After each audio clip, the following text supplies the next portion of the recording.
Okay, good morning, good evening, good afternoon. Today's presentation will be by Brendan. So Brendan, over to you. Yeah. Okay. So just a quick introduction. So for those who don't know me, which is probably most people, my name is Brendan Stevens. I've probably been aware of Palestine and being an activist since my mid-teens, so that's about 45 years ago, pains me to say.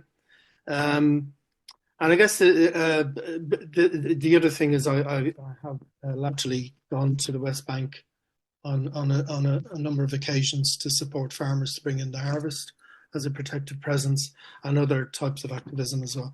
So reading this chapter before I get into it, I was kind of struck that I knew an awful lot more about the kind of aftermath of the 67 war heading towards the late 70s, which is when I began to really engage with Palestine than the earlier bit. I found the chapter to be incredibly detailed, informative, and it was very hard for me to thematically present that in 10 minutes. So I'm going to offer up a mea culpa and say that this is basically me cherry picking the bits that I thought were of significance from what I read. So without further ado, I'm going to commence this presentation. So without going into too much detail, 1967, what we call the Six-Day War, wasn't really much of a war. It was just a land grab dressed up as a war. So Israel went to the US. It told the US there was an impending attack from Egypt. There was very little evidence to back that up, but the US government, being what it was, it went along with it. The assessment of intelligence agencies at the time, including the US and the Israeli intelligence agencies, would have been that Israeli defense forces in all aspects were far more powerful than the combined forces that surrounded it. And yet the narrative has always been poor little vulnerable Israel surrounded by all these voracious Arab states just about to be annihilated. So they went in, preemptively attacked between the 5th and the 10th of June to basically destroy the Egyptian Air Force, the Syrian Air Force, which gave them full air control to launch their armoured columns into the Sinai, back into Gaza, into the Golan Heights, into the West Bank, and into East Jerusalem. And I guess outside of Sinai, which was exchanged during the Egyptian peace treaty, that's more or less where they are now. So this was a very significant land grab as far as Israel was concerned. And it directly led to what we call UN Security Council Resolution 242, which was the kind of second bit of the expansion, if you like. So some context around when this happened. I guess at this stage, even though most of the weaponry they were using, the Israelis that is, were from countries like France and Britain, it was clear that Israel was moving away from its reliance on the old alliances and much more affiliated and associated with the US. I think from the US's point of view, strategically, the Cold War created conditions to look at Israel as a strategic asset. So a forward operating base in terms of the strategic oil reserves in the Arabian Peninsula, and also a bulwark against communist expansion in the region. And again, this myth that was being peddled at the time, which is, I guess, still being peddled to some extent, with less traction, is this impending annihilation of a tiny, vulnerable little country, Israel, which in fact was hugely powerful and already developing nuclear weapons then. So interestingly, the book talks about JFK. It says that he spent some time in the West Bank, I believe, and that he had some natural hesitancy and wariness around the Zionist agenda. I think once he got to LBJ's administration, the man was as thick as two short planks, and his administration was full of ardent pro-Zionist, pro-Israeli officials. And I think that was played out in terms of how policy developed in the US towards the Middle East. And US increasingly comfortable with the idea of territorial gains and expansion.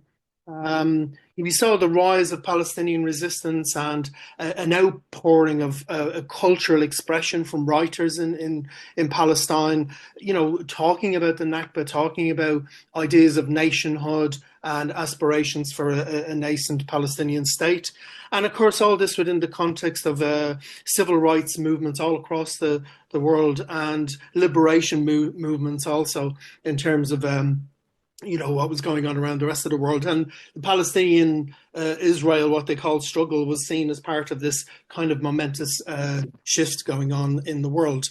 So in terms of this revitalized Palestine national movement, there were many, many writers reclaiming the Palestinian narrative from the Israelis, talking about the ethnic cleansing in 48 and talking about the human rights abuses and talking about Palestinian culture and Palestinian history. And of course, what did Israel do? It went in and it killed Kanafani in a car bomb. This is a writer, by the way, somebody peddling ideas on paper, and he was seen to be so dangerous that they blew him up.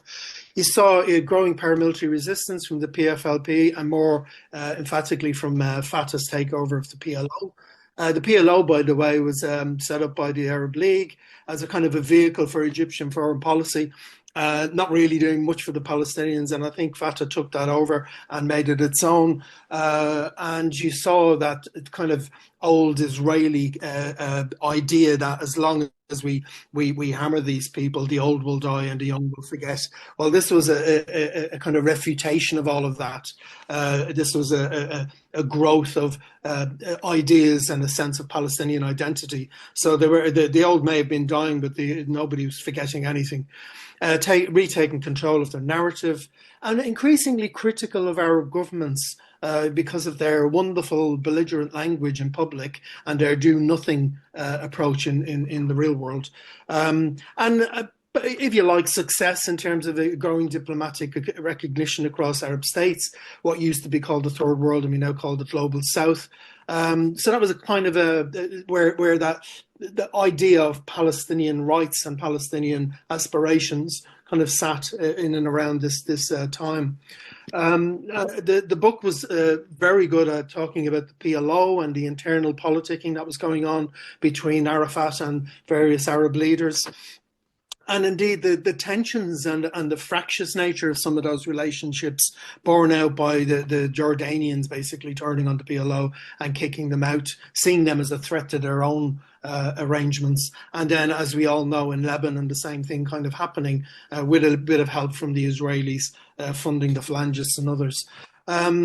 There's evidence that prominent Palestinians tried to get alongside Arafat to talk to him about the need to, get more traction with the Americans, to try to influence American foreign policy in the same brilliant way that the Israelis had been able to do. But he just seemed to be far more interested in the kind of local arena and playing to Palestinian advantage there. And some people think that was a massive opportunity lost. Some people think it wouldn't have made no difference.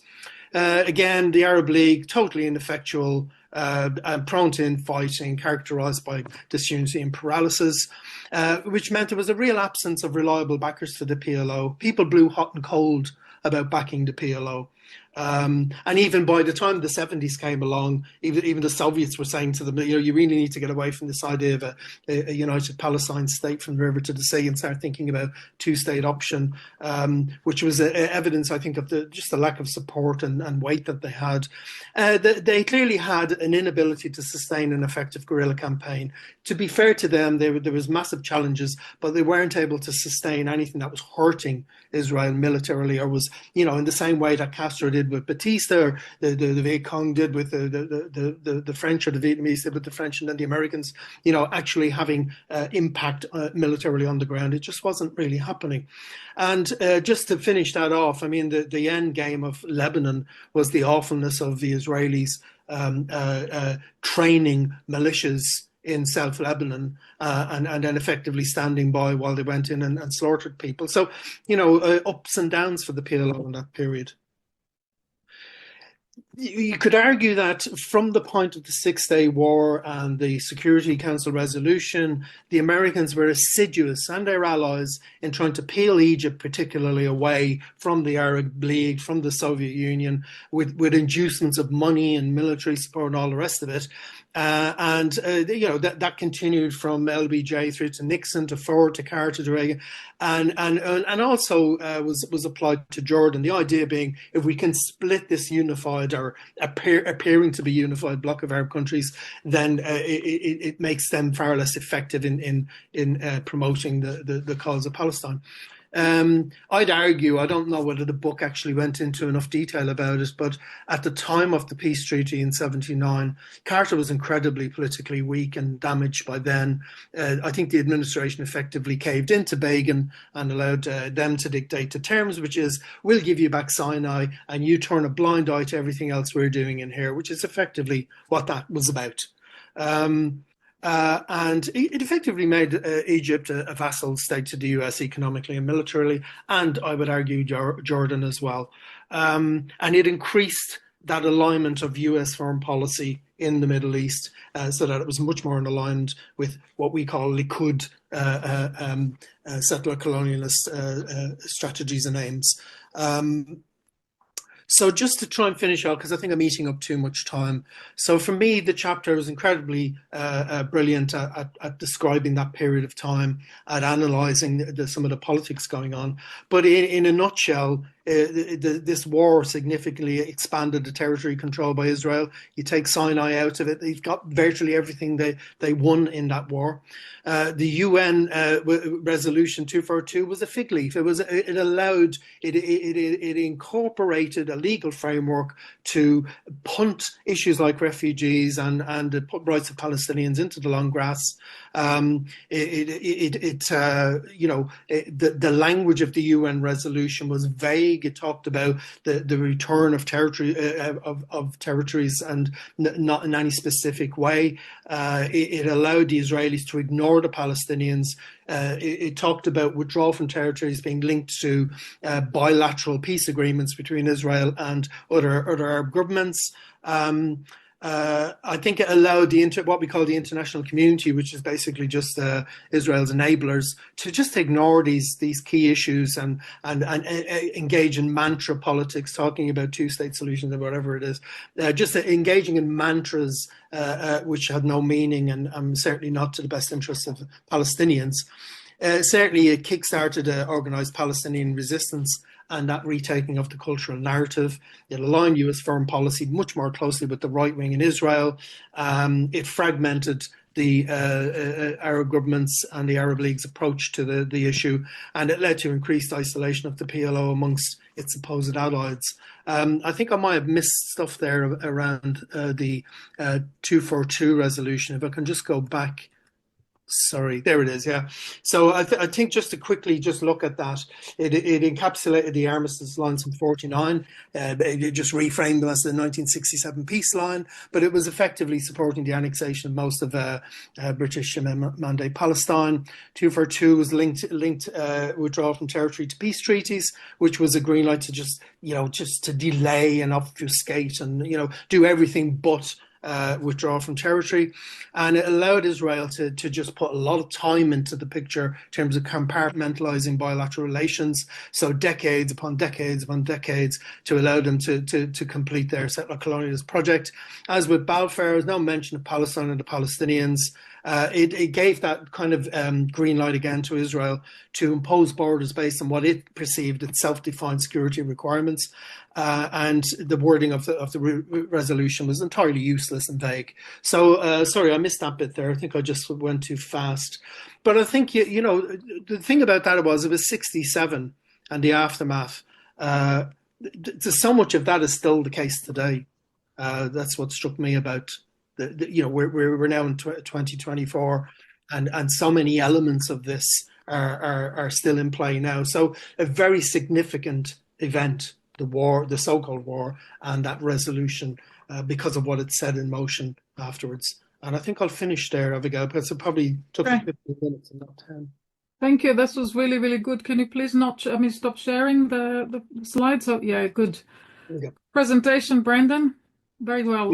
I'm not biased at all, though. So people need to know I'm not biased. Brendan's my partner, he's my husband. So no bias, no bias. I'm totally objective. I think it was a good presentation. I wanted to just flag a couple of points. First of all, if anybody read the book The Iron Wall by Avi Shlaim from 20 years ago, it was the first time this book was published, and it was the first book that I've ever read that made me question everything that I was brought up to believe. In the chapter on the 1967 war, he speaks about the fact that straight after the war, Israel started to build settlements in the Golan Heights. And that is consistent with Israel's policy all along to create something called facts on the ground. So you take the land, it's illegally occupied, and before anybody starts to negotiate returning territories, not returning, they build settlements in there.